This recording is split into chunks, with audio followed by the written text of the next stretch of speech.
Welcome, guys. It's another episode of the Neutral Corner, proudly sponsored by Treasure Boxing Club. It's Dani Glover, and today I've got my guest, Basedakid. You know who it is. Welcome, guys. It's another episode of the Neutral.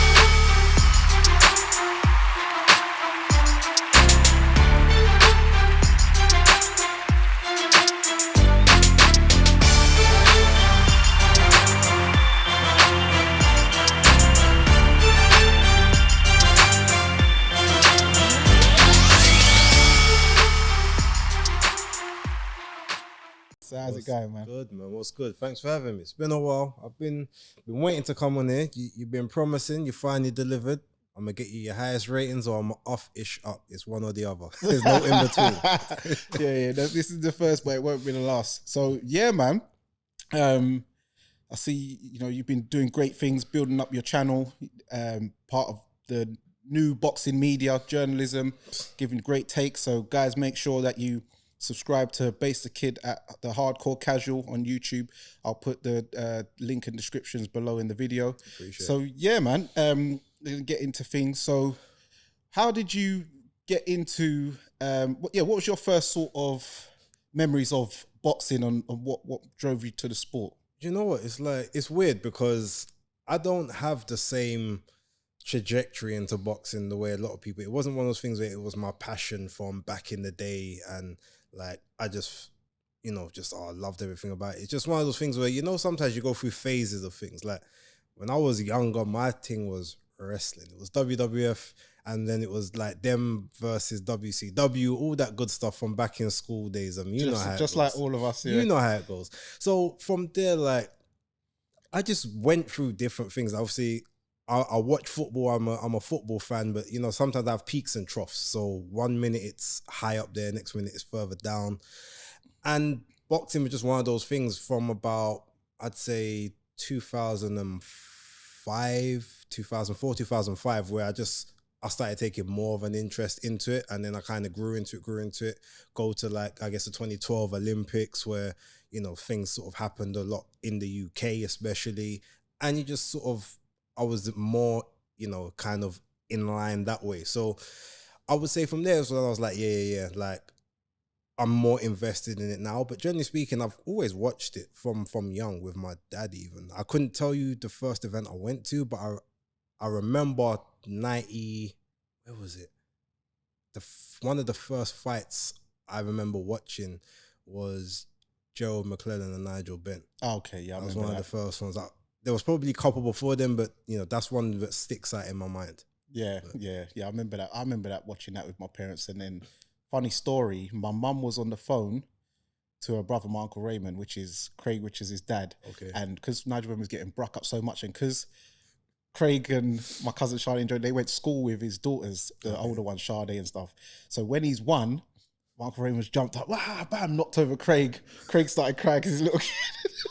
So yeah, that was a funny story. But okay, so you don't remember the first fight you actually went to live? Was it if it was York Hall or one of them? Do you know what? I don't, but because my memory in terms of going to boxing events, like when I was younger, is non-existent. I don't remember anything past, say, what year are we now? 2023? I don't really remember anything past maybe 2011.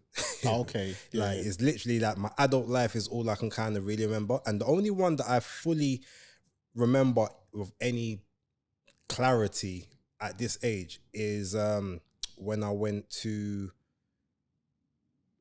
British Beef. That's the first one I can fully remember, every single thing that kind of was going on. Yeah. Besides that, everything else is like a blur. Like, what year was this? That's the first thing literally where I can say, okay, I remember. I even remember which seat I sat in. I remember everything. Outside of that, it's hazy. Yeah. So because we're a combat sports channel, we don't just cover boxing. So it's good that you brought up WWF. So who was your guys or women back in the WWF times and WCW?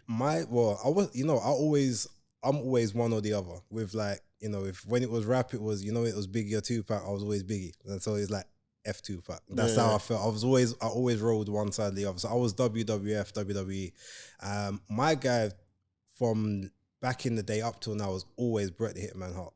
Okay. Like, I was always the excellence of execution. Like that was just my guy. And then when it sort of went further up, obviously you had like, you know, Rock, Stone Cold and them, man. But I like Stone Cold and that, but I'm not gonna lie.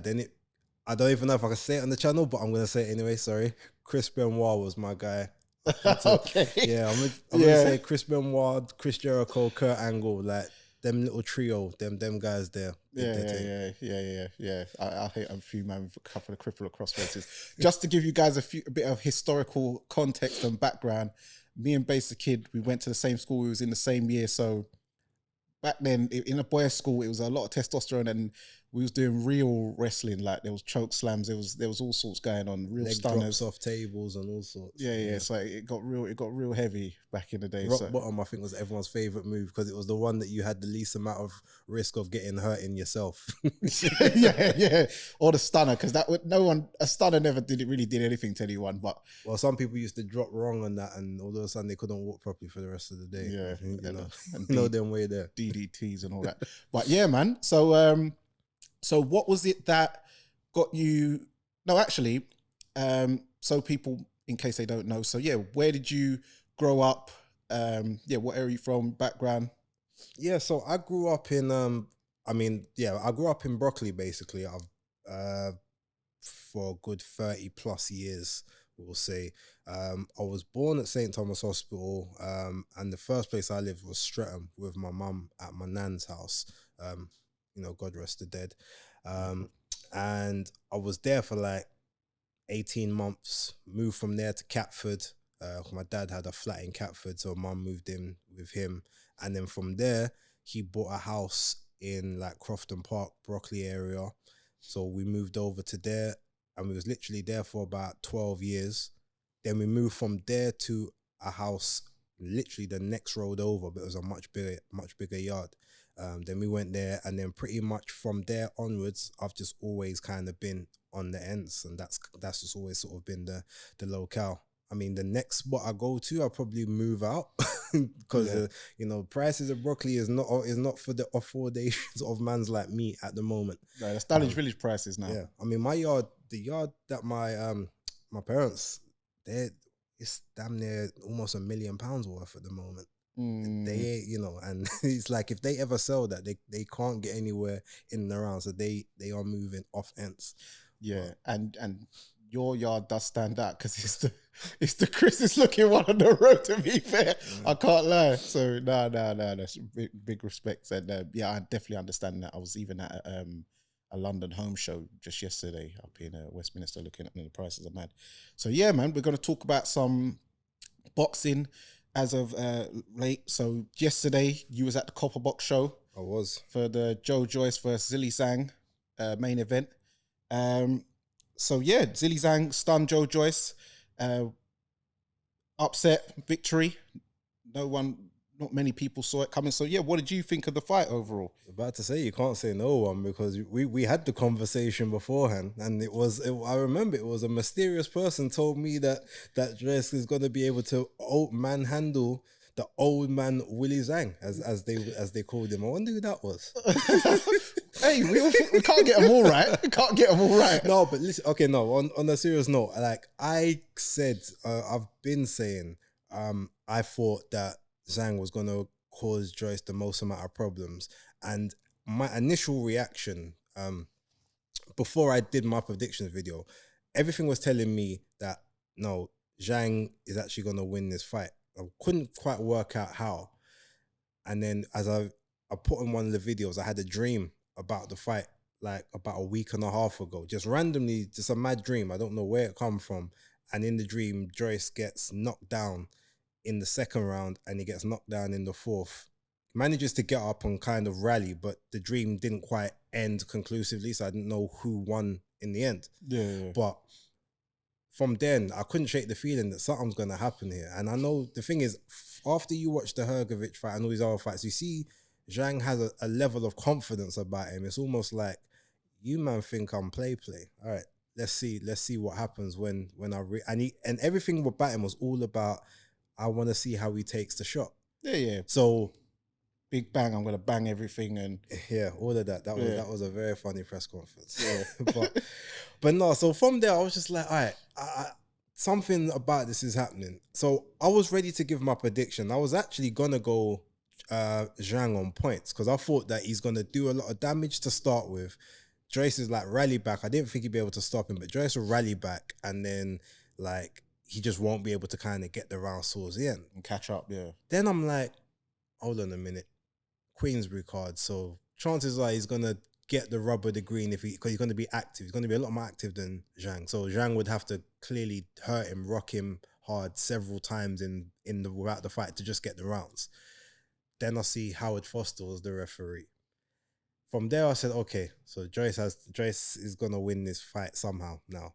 So I just thought it's gonna come to a point where Zhang's gonna unload early. He's gonna hurt Joyce, but Joyce is gonna be able to rally back past being hurt, but he's gonna be really hurt. He's gonna come through a crisis, first crisis of his career. Managed to kind of get through it, and then he just might get a point where Zhang's tired, gets him towards the ropes, 3-4 shots unloading, obviously the big kind of clubbing blows, not really defending them great, but is okay. And then someone, Howard Foster, steps in, and that was just in my mind. So that's kind of how I gave my predictions video after I'd seen the announcement of the referee. Yeah. But yeah, prior to that, my biggest thing was always that Joe Joyce was going to have to come through a crisis. Yeah. And I said that in every single thing that I'd done. So when it happened, especially in the second round where he almost went down, I was like, right, the dream actually coming true. I said to myself, wait, was it actually a premonition, or was this or was it just, some madness? But yeah, the fight itself, I mean, look, Joe Joyce, to give him all his flowers, right? Because we'll segue to it in a moment, but there's a thing about being overrated, and it's spoken about in a negative view, but it's like, he was overrated because he was never like the number 3, the number 4 guy, because he hadn't beat anyone to kind of prove that. Yeah. But that doesn't mean that he's then crap, because a lot of the way it's either you're overrated or you're terrible. Yeah. Like there's no in between. Yeah. He was always he's always a top 10. He was always like, one of the world-class guys within the division. But in terms of how people were rating him, it was a bit too quick kind of thing.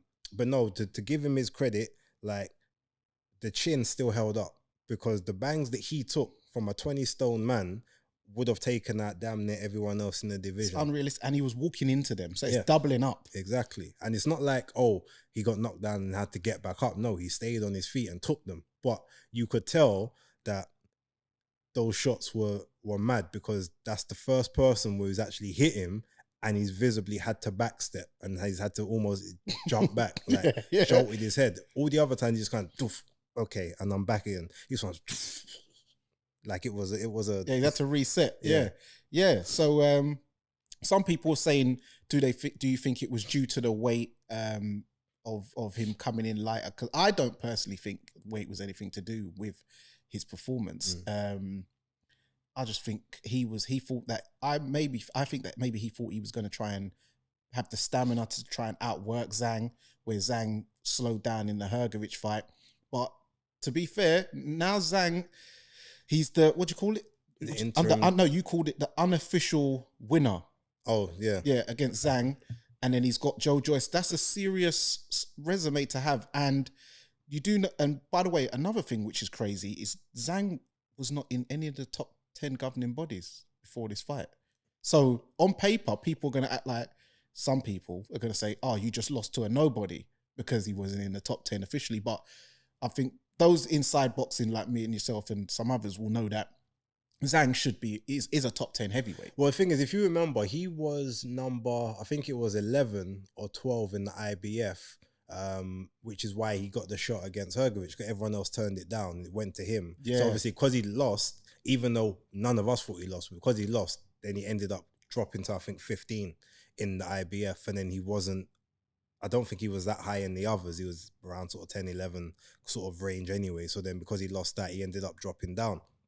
So, yeah, Ultimately, he wasn't in those sanctioning bodies, but he's another one of those guys where he's a lot better than a lot of the opponents he had on his record. He had okay guys, but he's one of those guys people don't really fight.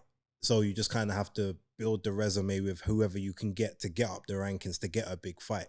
That's kind of how we got to the Hrgovic fight, and ultimately, I guess, how you got to this one.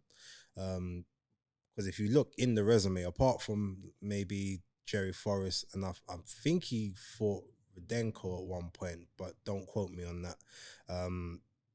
There's not really much notable names. There was the guy, it's not Devin Alexander, but his surname's Alexander, who had never been stopped before, and then Zhang put him down in the second round. Oh, that Devor, and it's got that kind of slash Devor, and But his surname's Alexander. Yeah. I know you're talking about. So he just had to kind of build his name and resume with guys like that, where you just do something that they've never had done to them before. So you got him with Hrgovic, first person to drop Hrgovic as a pro, first person to stop Joe Joyce, first person to knock down and stop this guy. Like, you know what I mean? That's just how we have to do it. And these are the people who people tout as monsters, avoided men, boogeymen, like just absolute, monsters. And he's just, he's showing that, they're human beings, just like, so and Zhang at 20 stone, it's not like, fair enough, he wasn't in the greatest looking shape, but for a 20 stone man, he looked well proportioned. He looks a lot better than, say, Tyson Fury, if Tyson Fury was 20 stone. Yeah. And as we know, those from the Far East Asia, they have very big legs and big calves, so they can generate a lot of power from their legs. So I think that also helps him as well. So do you think that it was bad matchmaking from anyone due to him being southpaw? Not exactly, because obviously the matchmaking was based on him being mandatory for Usyk. So eventually you have to fight a southpaw to learn the style, understand the style. Yeah. I guess going back to quickly, because you were talking about the weight before. No, I don't think the weight itself was an issue. I think the tactics he tried to employ with the weight loss may have been an issue. Because if you think about it, the same weight he came in at, he spent 50% of his career in and around the 250s. Like, just 2 fights before the Joseph Parker one, I think he was weighing in like 257 or something, at 258. The Daniel Dubois fight, he was like 256 and a half. It was very similar weight. And in that one, he basically, he was on his toes a bit more. He just pumped out the jab. So I think the strategy was supposed to be just to use the jab from the outside and make Zhang just have to work, potentially take whatever you have to take and then take him down the back stretch. But what he kept doing was just collapsing the pockets, falling onto the inside, because he couldn't really get his balance right with the whole southpaw thing. And then once he's kind of fallen in, that's when Zhang just had his moment. He saw exactly the openings he needed, and because Joyce just wasn't quick enough to get head off center, which he kind of doesn't do anyway. He just started getting hit with those backhands, those right hooks, and the combinations. Another thing I said, Zhang's got slower legs than Joyce, but in much quicker hands, and he throws in combination, and we saw that. So I don't know, the matchmaking itself wasn't bad, but I just don't know if the preparation for the actual southpaw was great, and I don't think that Joe Joyce has got the body mechanics to work with a southpaw, having to do everything in the opposite motion to what he's used to, with his body, like, it's naturally sort of slow to rotate anyway. Outside of his jab, I've always said his jab's fast, but everything else is kind of slow because he has to turn into everything else.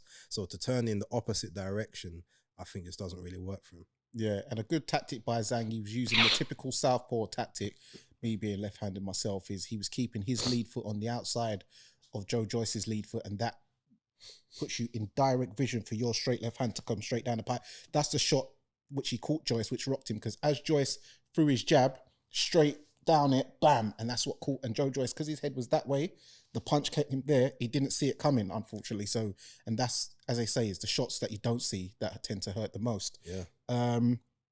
Dillian White was in attendance. He was. He was saying that you probably wouldn't have seen unless you watched it back, because obviously I watched it on TV. I watched it back, but I saw him in the arena beforehand. I saw when they was leading him to the interview stage. So I kind of knew why he was there anyway, because when I saw him turn up, I think I tweeted out, "Oh, it looks like Dillian's looking at the winner of this." Obviously, at the time, everyone thought the winner was going to be Joyce, and then everything. So, yeah, I kind of knew why he was there. Yeah, so he was saying he's looking to fight Joe Joyce in the summer, providing he wins, which everyone, he thought he would have, and I thought he would have. But Zhang's now beat him. So, do you think that Dillian Whyte should fight Zhang? Do you think that's a good idea? I mean, I think if we're being honest, you keep the same energy, right? You went there for Joyce because he was like the guy, I guess, or you thought was going to be the winner. Well, Zhang's the winner. And if you fight Zhang, you actually get a much bigger profile worldwide right now than fighting Joyce. I mean, everyone in the UK who knows Joyce already knows you, but you've got, it was 13-something million people. 100. On the live broadcast. Oh, okay. I think the live broadcast, it was something like, I saw a figure, like 13.2 million people watched the live broadcast on pay-per-view or something. Then obviously there's like 100-something million, I guess, that maybe saw the repeat. Yeah. And there's 1 billion people in China. Yes. Like, to me, all the sense in the world to go over there and do that fight. But like I said, got to keep the same energy. Does Dillian want that? Did he think, okay, Joyce is cumbersome, I can sort of find my entry points in there and work with someone who's a much slower hands than me? Or does he go for this awkward southpaw that is a good boxer, you know, Olympic silver medalist, like maybe doesn't have the greatest of gas tanks, but has a good gas tank? I think people, you know, I think they underestimate his gas tank, to be honest. They pay too much attention to some of his previous fights where he hasn't been in the greatest of condition prior to the fight. He kind of knows how to manage himself throughout the rounds. Even when he's getting tired, he knows how to take his breathers and then fight in bursts. He did look tired to me. And that's one thing, that's a good point you made, because gas tank is something you can improve on. There's some things like your chin and stuff like that, which is very hard to improve on. But a gas tank, if you train right, diet right, and get good conditioning and put in a bit more cardio, you can actually improve it. So I think that's something he has probably worked on. Yeah. And like I said, I think with his body as it is now, I think he just says, okay, if I know that I can only get myself a good minute and a half in the round, then I'm going to spread it out throughout the round. I'm going to give you a nice little strong bit at the beginning. I'm going to take a break. In the middle, I'm going to catch you again. And right at the end, when you finished exerting your energy, I'm saving mine. I'm going to catch you then. I think that's how he's maneuvering, and it makes sense. Yeah. Also, yesterday I found out that news came about that Anthony Joshua and Jermaine Franklin have officially passed all testing for their fight. So where do you think that nasty rumor come from, and why do you think someone would say something like that? I mean, I don't know where it came from. It was clearly someone that was desperate to find a way to discredit Joshua and Franklin. Obviously, it was VADA testing, but I don't think we've seen anything about UCAD yet, but UCAD wouldn't release it, I suppose. So, yeah, I couldn't tell you. I mean, I think maybe it's just a case that because you had Joshua saying, oh, well, yeah, 12 weeks and I'm back out. And then all of a sudden, 2-3 days later, oh, my next fight's going to be in December. And he's like, oh, it's not ideal, but it's part of a bigger plan. So you're like, okay, well, if it's not, like, why would you just tell us literally 3 days ago, yeah, I'm back out in 12 weeks, 13 weeks, July time. All of a sudden now it's December. Like, what's changed? So a lot of the time you say, well, okay, 6 months. Always, because sometimes you get a little 6-month ban if this is so I'm assuming that must have been where it come from. But again, we knew instantly that it was foolishness from as soon as that was the rumor. It didn't get picked up by any big broadcasters or any news outlets, because they would all said a rumor circulating that such and such. Anthony Joshua is like one of the biggest sports athletes in the country. If that was the case and that rumor is circulating on Twitter, someone would have looked into it to say, yeah, let's run this story because this is going to get us clicks and likes. It didn't happen. So I didn't really pay much attention to it after I'd heard about it. Yeah. Nasty rumor. So Michaela Mayer wins a 10-round points win versus late replacement Lucy Wildheart. She was initially meant to fight Christina Liadatu. yeah, what did you think of performance last night? The performance was all right. Like, for a last minute opponent, I feel like she did everything that she had planned on doing with Christine Leonardo too, in terms of investing to the body, maybe trying to sit in the pocket a little bit if necessary, box from the outside. But I was underwhelmed by the performance. Like, she had some good moments in it, but from sort of first round, you're feeling like this new opponent, you've never seen her before, haven't seen her spar, I get it. But after that, and you kind of say, okay, well, this woman's a natural 126 pounder. You're now at 135, started your career there, went down to 130, back at 135. Now you can gain some muscle that you've claimed that you've been moaning that you're not able to sort of gain 135, 130, where it's stripping yourself down. Well, now you've got, a little more that you get in the tank. All right, you're the much taller girl, you're the rangier girl, you're supposed to be just a bigger girl generally. Yet she was running around the periphery of the ring. To me, I'd be like, you're the big girl. Like, you control the center of the ring. You push her back. You push her into the ropes. Push her to the corners. Like, dig those shots to the body. Come with the overhand right if you need to, or the straight right down the pipe.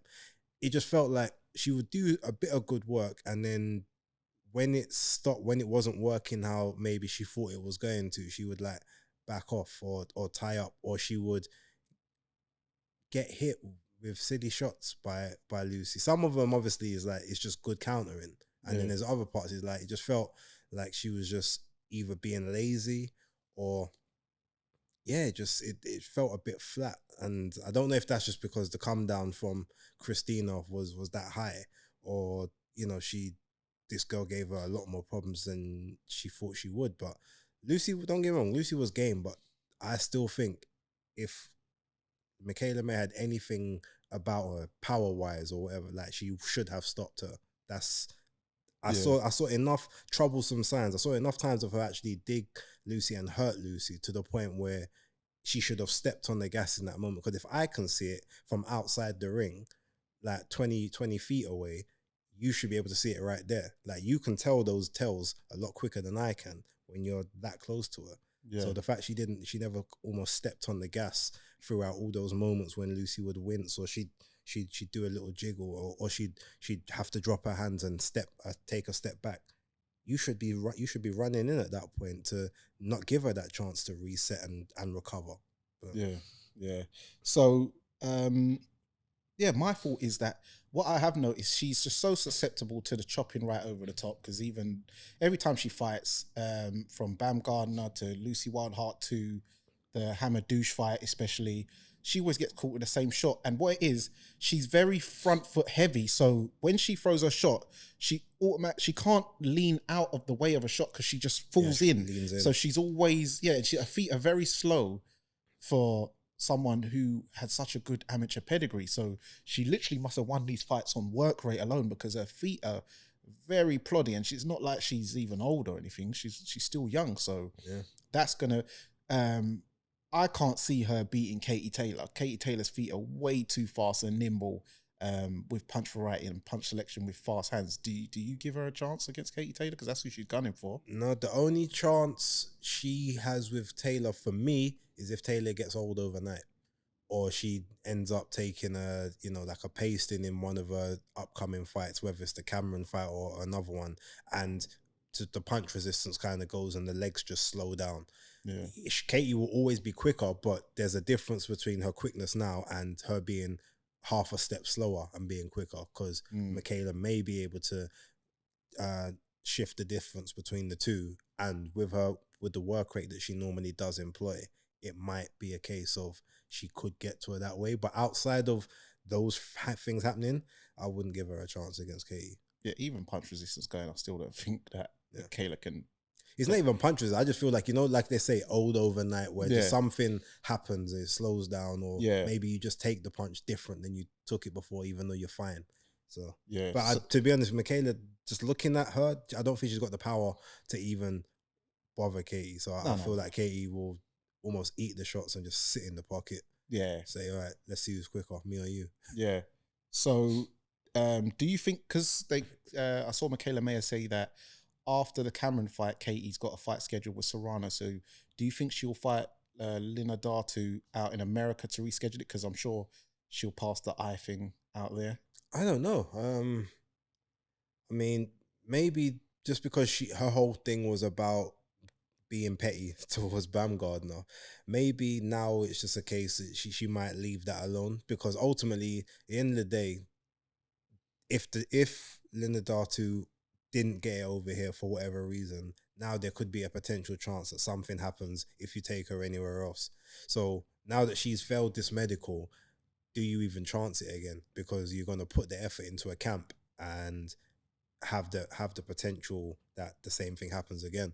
It might just be worth going for someone else that's sort of higher ranked within sort of the 135. At the end of the day, she's the interim WBC champ now, which means that at some point she will get a shot at that WBC title. So the Lina Datu thing, maybe just kind of leave that and see if Pursoon might want to come back to 135 or something like that. At the end of the day, that makes more sense. You know what I mean? That's a risk though. It is a risk, but I mean, if she wants these quote unquote fights, it's something like that.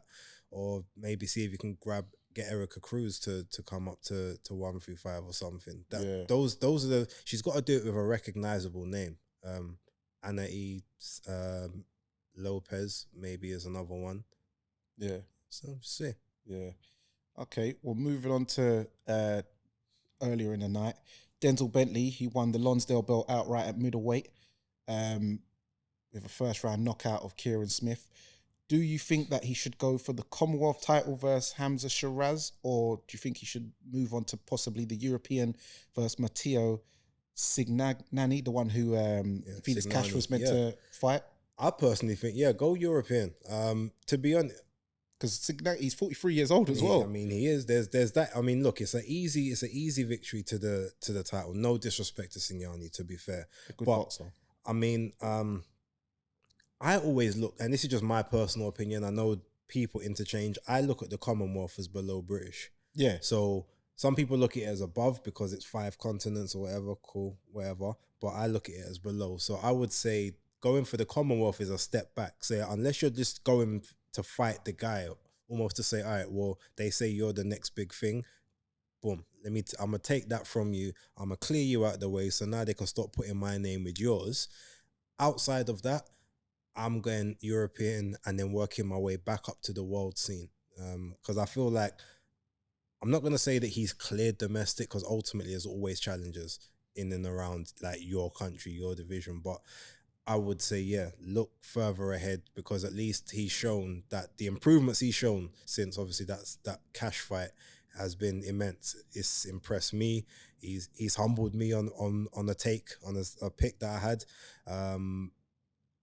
Well, I say he half humbled me, because at the end of the day, he still lost. I predicted him I was going to lose the fight. It's not like I was just wrong. A bit more dramatic. Yeah. But yeah, like, so I want to see him, European, just take those steps now, build back up to world level. And I would actually personally love for him to fight Maul Charlo for the WBC in like a year, when obviously Charlo finally comes back and has whatever tune-up he needs to have. I think that would be a good route.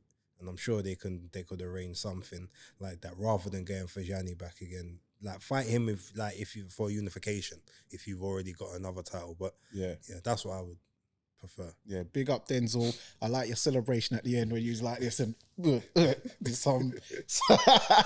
Oh, that was hilarious. But no, that was bad. I like that celebration. So big up.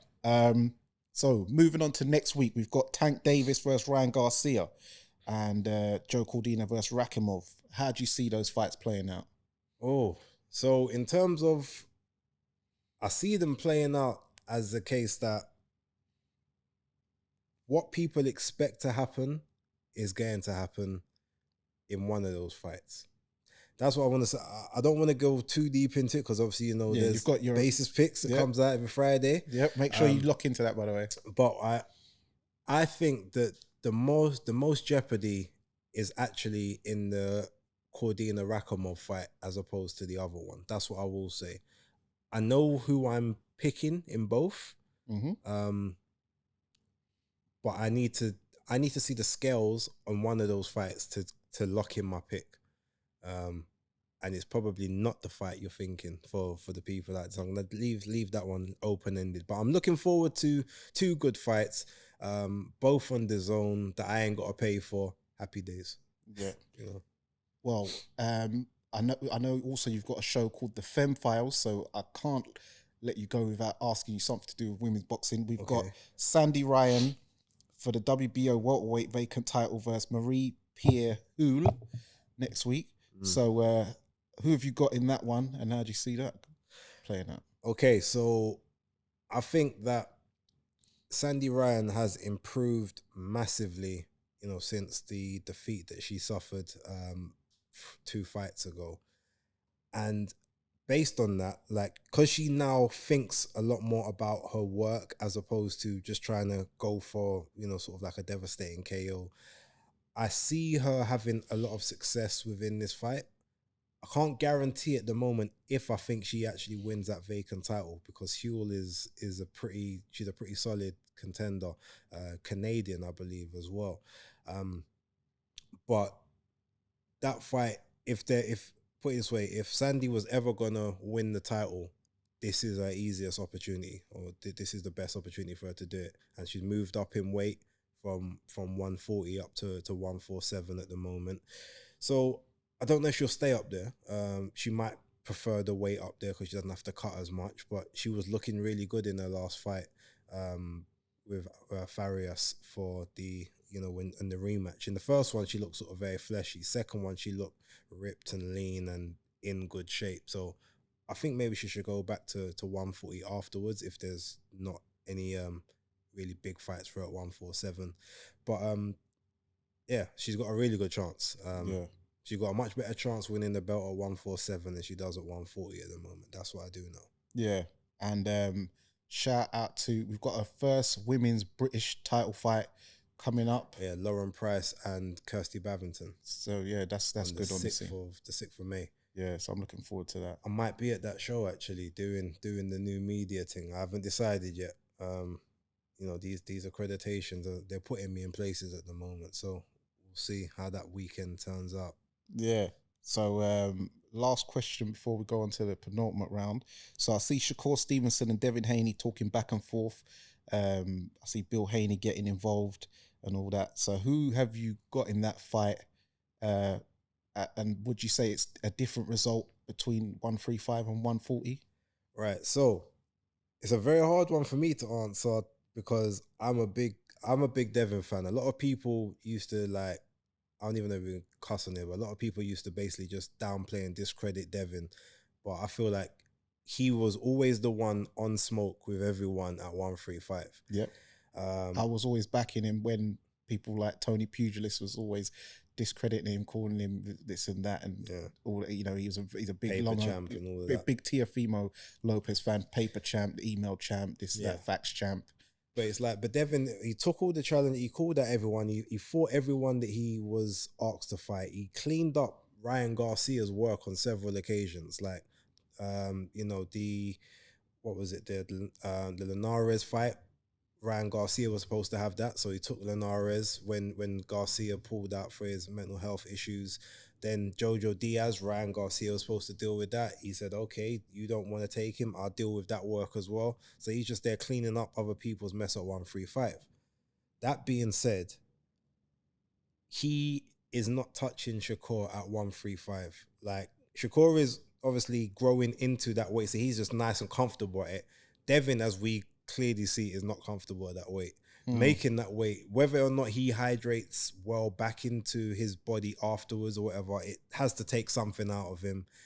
Going down to that weight has already taken his punch power, because again, as I say to people, back in 2019, just before the pandemic, he was stopping people, breaking eye sockets, like, you know, KO of the year contenders. Agreed. And since then, he can't put a person down. Like, clearly that's just because your body is too big for the weight class you're competing in at the moment. It's just sapping his strength.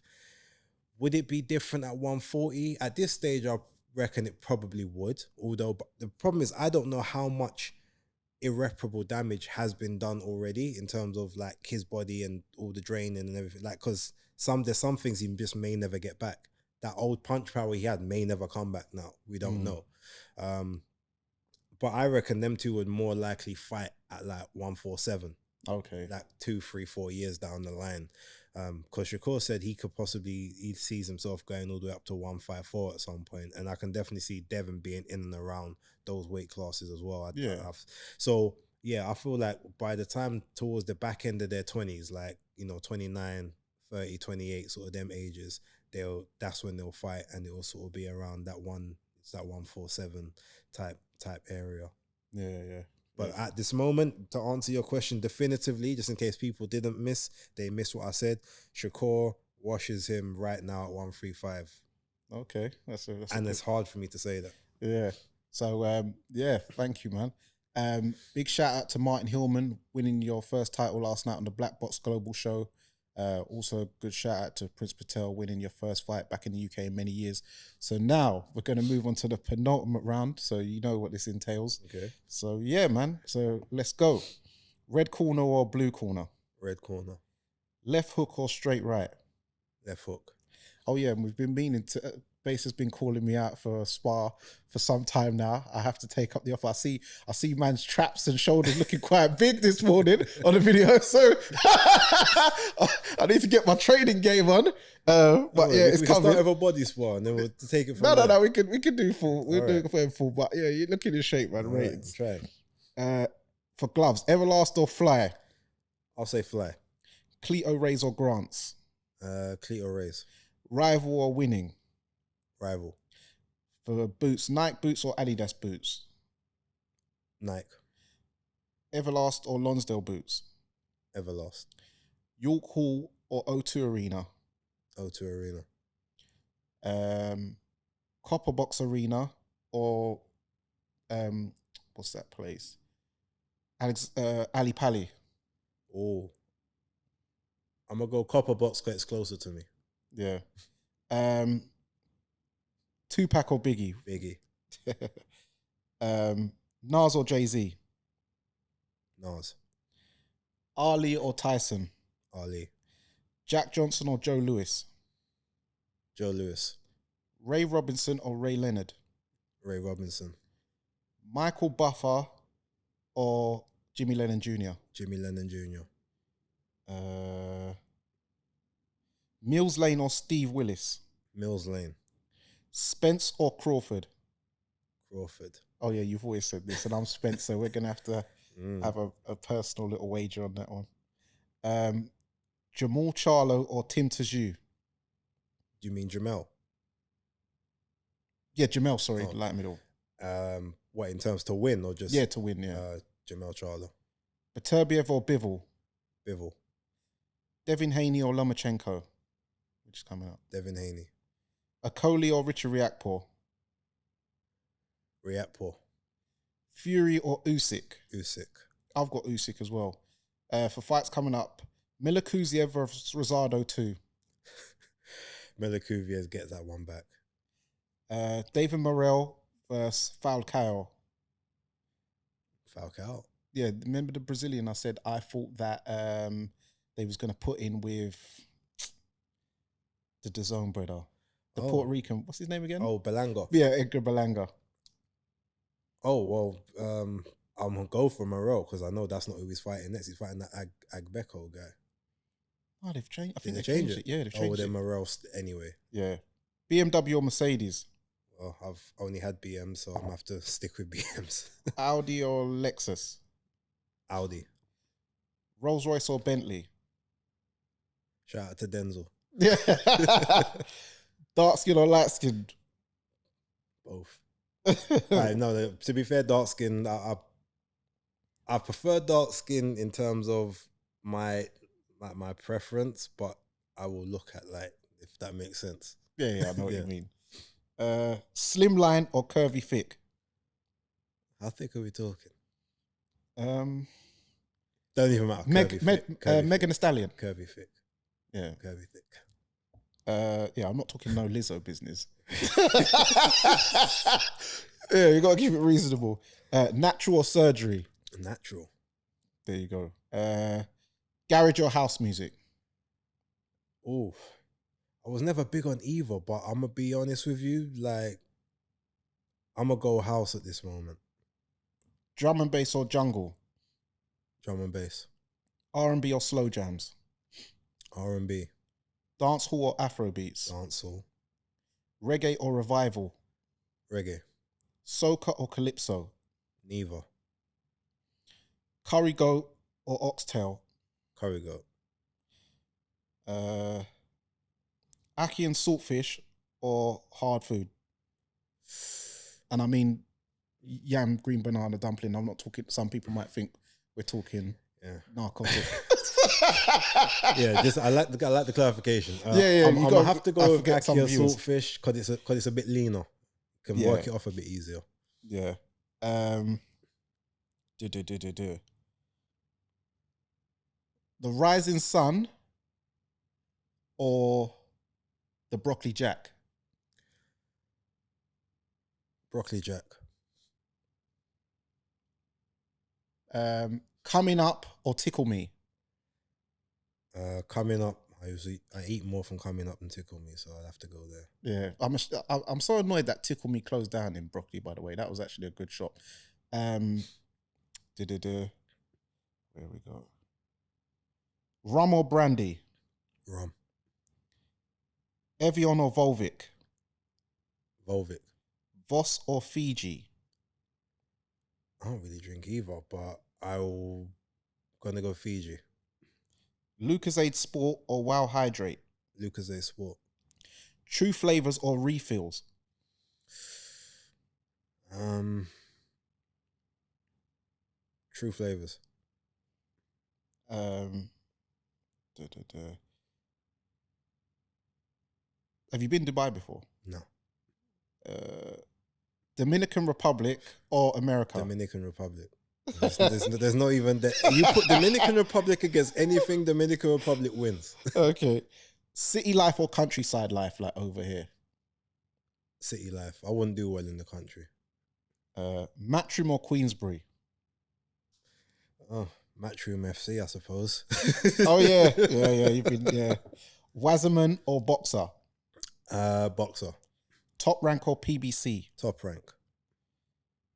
Hennessy Sports or Golden Boy Promotions? Oh, Golden Boy Promotions. Gully or Gaza? Gully. Ninja Man or Supercat? Supercat. Sizzler or Capleton? Oof. Capleton. Movado or Vibes Cartel? Vibes. John Holt or Beres Hammond? Beres Hammond. Dennis Brown or Garnet Silk? Mr. Brown. Tiger or Papa San? Tiger. Coffee or Shensia? Coffee. Lady Saw or Spice? Lady Saw. Sting or Summer Splash? Summer Splash. Rah, out of Sting, man, for me. I mean, to be fair, neither of them is really my bag, but I feel like Summer Splash, I probably get more out of it for what I want. Oh, okay. Yeah. No, but Sting, because I just remember the tapes, the video tapes. My parents were always playing them. But I feel like with that, because it's a generational thing, and that's more up with them. Summer Splash, I feel like I can kind of relate to. Yeah, maneuver how I want. But I get it. Like, that one was sort of one of those you just throw it out there on whichever one, because both are right. Yeah. You know what I mean? So who's your favourite fighter of all time? Oh, boxing wise, who is I mean, to be honest, all right, so look, I'm going to do the cliche one. Like, Muhammad Ali had to go back retrospectively, watch all of his fights and stuff. But if I'm going to be real, outside of him, I really like Julian Jackson. Okay. So I'm going to have to say Julian Jackson at this point. Yeah. Like, some of those KOs, the way... No, it's madness. Yeah, the way he just brings them out is, it's... Yeah. I hear that. So, yes, that's the completion of the penultimate round. So, yes, any projects you got coming you'd like to tell the people about? No particular projects at the moment. obviously everyone knows, I would hope that I'm on the Breakdown every Tuesday on Undefeated podcast channel. My channel, Basedakid, the hardcore casual. I am, I'm uploading content sort of day in, day out. Well, at least 4 times a week, I will say, unless I'm not around, in which case you probably get 3. Outside of that, yeah, just I guess maybe little bits and pieces, like starting to do some interviews here and there for Undefeated, or if anyone asks me to. They're not my go-to thing, just because I'm not a person whereby I want my opinion to be dulled by my like or additional dislike of someone if I've spent time around them. I mean, to be honest, it probably won't, because you can attest to the fact that regardless of whether I know someone or not, like whatever I feel, I'm gonna say it. whether it gets you in hot water or not, I gotta do it. And the same with me. I've gotta be truthful. Yeah. But I do admit it's obviously a lot harder to be truthful, because obviously it's never about disrespect. So I'm never disrespecting somebody. It's a lot harder to give those honest takes when you genuinely know and care for someone, especially if you don't think that they're gonna succeed in whatever venture that they're attempting, or that particular task at hand. Particular one. But overall, you might see more interviews, because the feedback from some of the ones I done the other day with like Johnny Nelson, Ben Shalom, Tyler Denny, and sort of those guys, Mikel Lawal and Isaac Chamberlain as well. They all seem to have come across quite well. Big up to Callum Simpson as well. A little funny story I'll tell everyone, a little exclusive. So we was doing the intro to the video for Callum Simpson, and I was just double checking just to make sure I had the info, because basically the guy from Boxer came up and said, "Oh, do you want to interview Callum? Like, he's free." I go, "Okay, cool." Just the first one to kind of get in the mode.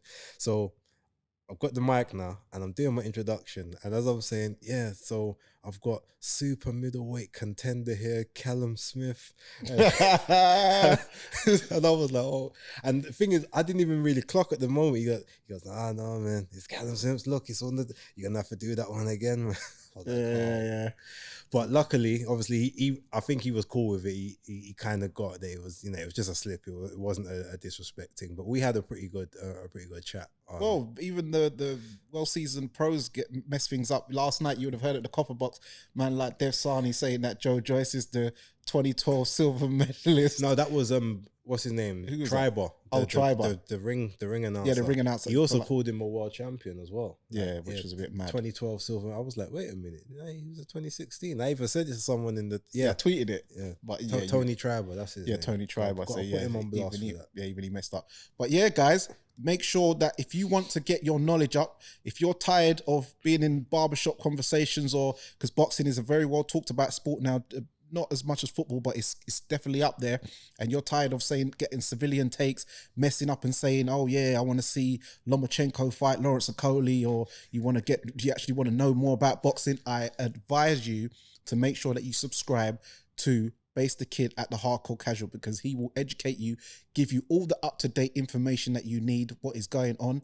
And yeah, man, so make sure that you subscribe, because he's got very good content and it's very informative. So thank you. Yeah, I'll be definitely putting that up in the description. Make sure you, if you're watching this, make sure you're subscribed to this channel as well. Don't just view it, see all this fire and then move on. Like, make sure you hit that subscribe and that notification bell as well. Yeah, and thank you for bringing me on the Joe Habib Show Ringside Report, and we've got some other work coming in the future together. So yeah, man, look out for some of that great stuff.